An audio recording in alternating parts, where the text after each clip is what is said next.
The jury at the trial of Richard Satchwell has heard he told Gardaí about a sense of relief following the discovery of his wife's body. Richard Satchwell told Gardaí at interview on the 12th of October 2023 that his wife had died after flying at him with a chisel on the 20th of March 2017. He said, "I buried her under the stairs," and detailed efforts to buy roses, which were her favourite flowers, however said he could only get tulips. When asked if he had called anyone after the incident, he said, "No, I lay there numb."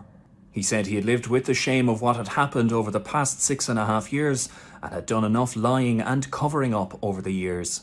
He said, "I'm not a monster," and then, once the lie started, I couldn't stop it. 58-year-old Richard Satchwell of Grattan Street, Youghal in County Cork has pleaded not guilty to the murder of his wife Tina at the same address in March 2017. The trial at the Central Criminal Court in Dublin continues.